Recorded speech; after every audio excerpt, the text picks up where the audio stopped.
A year rat pese 2024 MPP Esatana Kunyanisho. But some way mistake, not the wrong candidate ba on the opposition.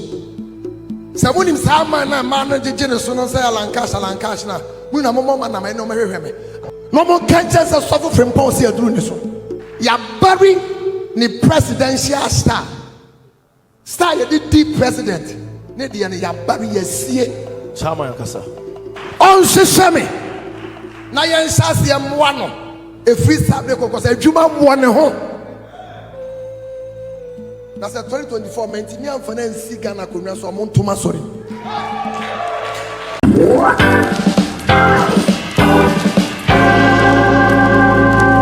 Hello, Abushafo. I hope say ready adum obia ho ye. Video ya mo hei ene nia o kasai. Ye friend of Prophet Eric Osei Frimpong. Ono ne nyamidifo a oda asafo a ye friend no Overcomers Royal Ministry Worldwide ewo Kumasi. Na atoda otako minister ewo me fan say Accra any other places. So here picture ya oko minister wo Prophet Bernard Ishan asori them na one no etwitwa pictures ya na one no seri enti no waye nyamedwuma na che oye odifo a owo Kumasi. Na in 2021 no my prophecy be say NPP ede obi other than Alan Kyerematen eba they will go into opposition. And I said, let me be accurate. Or say so the wrong person ba omubeko opposition. No can say Alan pa omra emehunu. As Alan amehunu dia. Any Alan the dream say obeye president no entimi bem. Na say obehunu so a na say wentimi amana wene flag bearer ship ewo NPP mu amana meye president a yen close in the church no. Inti asema okan no. Inti before I mebo say video no ama wahe no. I remember say Opambour so in 2023 July I think 30th. Opambour so can say Onyame akache ni say NPP entimi ma power NPP time so enti NDC Yerajo Mahama ena eba o ma san kom say awo 2023 July mo ena okan say NPP time aso omoko Onyame de Yerajo Mahama na eba ena Opambour sa akatu aso say obi obebe bia no NPP beluso but senkomo de Alan by idea any enka loss no anase nkuguo no enye so great enye so wide like the shame will not be so big but say omanfa Alan ama no mo de obia badia enye enmguasia no ebeye poto enti according to Prophet Opambour de obia NPP ebe elected no as omo flag bearer no NPP ebe ko opposition whether it is Alan or Honorable Ken anasa Bawumia obia ombe no obeko opposition but also fi Eric Osei Frimpong say senka ono no netimi ema Alan Kyerematen ebeye flag bearer dia enko obesa netimi aweke ama Alan asan abewene the presidency. Enti no what do you think? Say emu hwan na e kan kre Opambour say obi obebe bia no belusu odifo yi so say omode Alan Breno na oye ne ho adwuma Alan ebewene. Enti I think say omumie no omo kan different things. Enti medikan amama hunu nia Opambour kan no biwia na mama mohunu nia odifo yi so kan. Enti abusuafo mesre mo say obe like me page na wa subscribe ama me na wa share na wa drop a comment nso menim say obe yenti no. I want to thank you in advance. Thank you very much. Kama Ghana for you not yes yes Ghana medical kan dada na me kan bi yes MPP for pa omo fa hwan kra megina abana ye ba beto no one say one bigina MPP o enkwesihwe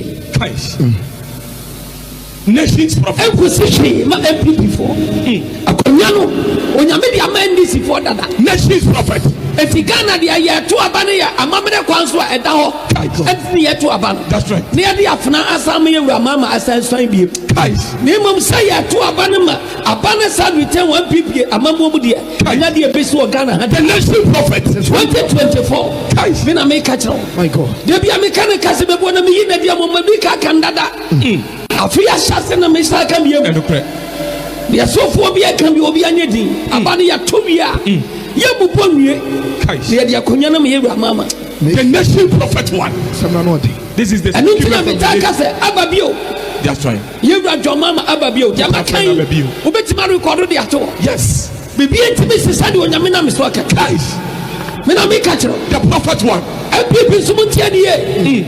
Dia kana be bu so mo ye me ye. Ani san ko mo ya omo pagya ye Alan cash. Ye Alan cash. Na se ye Alan cash. Om na ni obi anya na dwen. So obi bebi ni aba no presidential candidate no ama na sabia song wabenya bebi agina.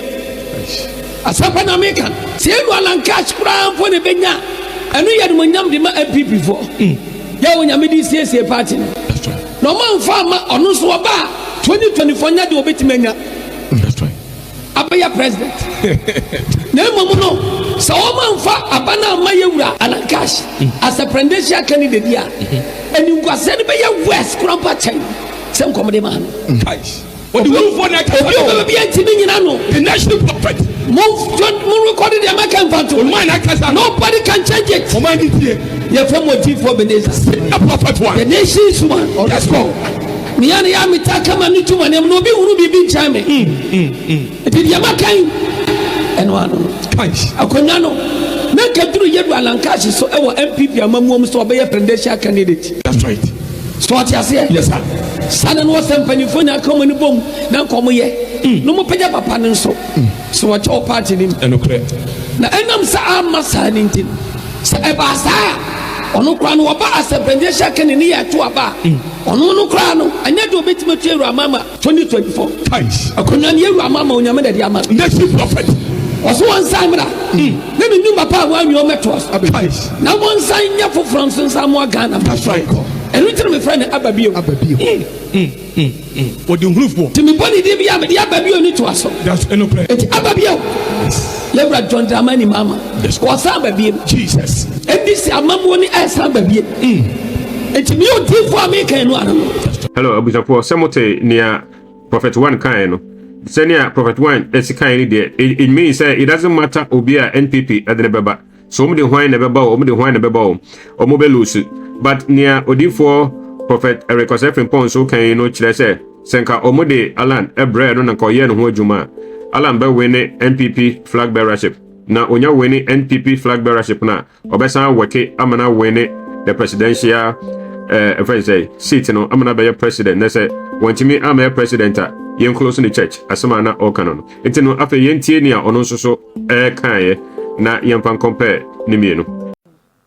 A year rat pese 2024 MPP esatena konwane so. But some way mistake, not the wrong candidate ba on the opposition. Someone in Sama na man je so no say Alan cash na mu na momo man na me no hwehwe me. Politician bia na mekum man bia mo wiase. The supreme commander. No rest akwa na man fans no. Okay. No more can't just suffer from policy aduru ni so. Sir otumi ba na wa anya sofo ne sofo asofo die enya preaching nko a eye sunsum adwuma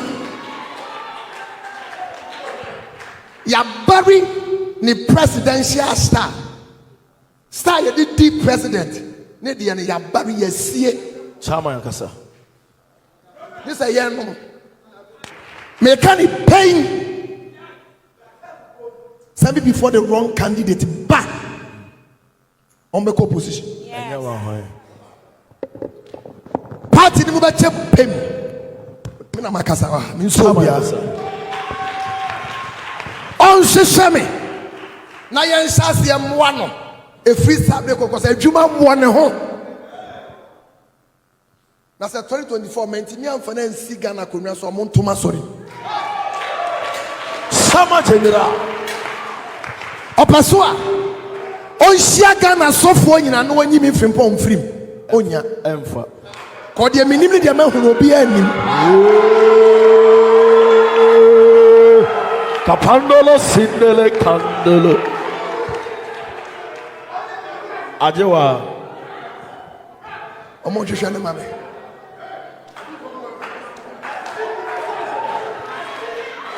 MPP for power for one Cramagina. Abana ya ba beto no. One said one a big MPP. Ego Christ. Nations prophet. Ego session ma MPP for.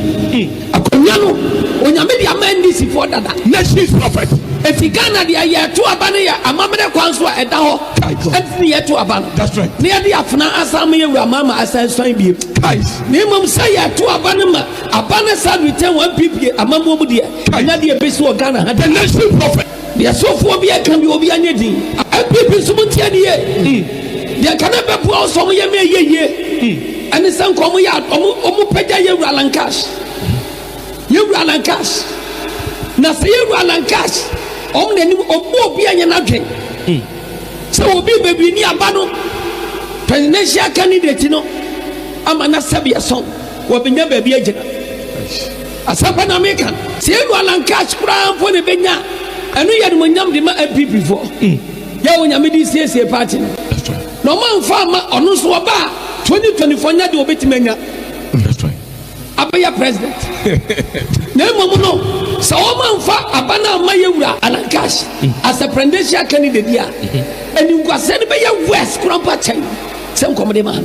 Guys. What do you want to Obi be antimi nyina no. The national prophet. Move record the American photo.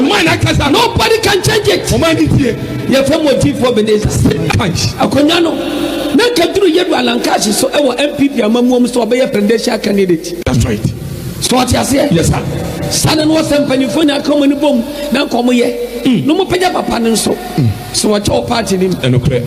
Na enam sa amasa ni ntin. Sa e ba sa ono kra no oba as presidential candidate ya to aba. Ono no kra no anya de obetima tu eru amama 2024. Guys. Akonya ne eru amama onyame de ama. Nation prophet. Eye rad pese 2024 MPP esatena konwa ne so. But some way mistake, not the wrong candidate ba on the opposition. Someone in Sama na man je so no say alankash na mu na momo man na me no hwehwe me. Politician bia na meku mo man bia mo wiase. The Supreme Commander. No rest that one man fans no. Okay. No more can't just suffer from policy aduru ni so. Sir otumi ba na wa anya sofo ne sofo asofo die enye preaching kwa eye sunsum adwuma ya bury ni presidential star ye the deep president ne de ne ya bury ya sie Chama yankasa. This a year no me can pain somebody before the wrong candidate back on the opposition. Party ni muba chepem. Mina makasa wa. Minso bia. On sesame. Na yen sase mwa no. E free sabe ko say adwuma mwa ne ho. Na say 2024 menti mi amfana nsi Ghana konwa so mo ntoma sorry. Sama general. Opasua. Onshia Ghana sofo nyina no wanyi mi Frimpong frim. Onya Emfa.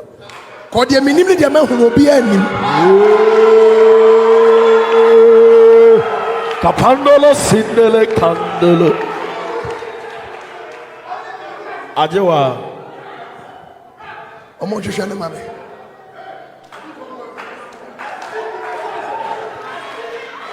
Hello, Abujafo. Entino, set mote. Entino, yemfa two no and compare. Na say na wadwene echrew. Wadwene, drop your comment and let us have a discussion.